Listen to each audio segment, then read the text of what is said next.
கர்த்தரும் இரட்சகருமாகிய இயேசு கிறிஸ்துவின் இனிய நாமத்தினாலே உங்கள் அனைவருக்கும் என் அன்பின் வாழ்த்துக்கள். இந்த புதிய நாளை காண செய்த தேவனுக்கு கொடாகொடி ஸ்தோத்திரம் உண்டாவதாக. கர்த்தருடைய கிருபை உங்கள் அனைவரையும் சூழ்ந்து கொள்வதாக. இஸ்ரவேல் ஜனங்கள் ஏசாயாவின் நாட்களில் சிறைப்பட்டு இருந்த போது உங்களையும் என்னையும் போல்தான் அவர்களும் புலம்பினார்கள். அவர்கள் புலம்பியதை ஆண்டவர் ஏசாயா 49 அதிகாரத்தில் எழுதி வைத்திருக்கிறார். அதில் ஆண்டவர் எங்களை மறந்து விட்டாரோ, ஆண்டவர் எங்களை நினைக்காமல் போய்விட்டாரோ, ஆண்டவர் எங்களை கைவிட்டு விட்டாரோ என்று புலம்பிக் கொண்டிருந்த போது தீர்க்கதரிசியாகிய ஏசாயா மூலம் தீர்க்க தரிசன வார்த்தைகளை பேசினார் ஆண்டவர்.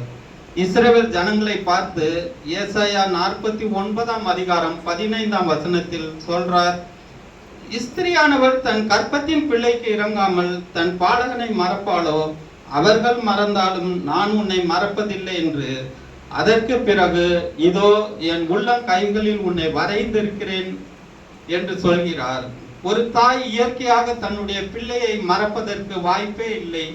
அப்படி ஆகவே ஆகாது. அப்படி ஆனாலும் கூட நான் உன்னை மறக்க மாட்டேன்பா. நான் மாறாத தேவன். இதோ உன்னுடைய முகத்தை என் உள்ளங்கையில் வரைந்திருக்கிறேன். எப்பொழுதெல்லாம் என் உள்ளங்கையை பார்க்கும்போது உன்னை பார்க்கிறேன், உன் சூழ்நிலையை பார்க்கிறேன். நீ எங்கு இருக்கிறாய் என்று அறிவேன்.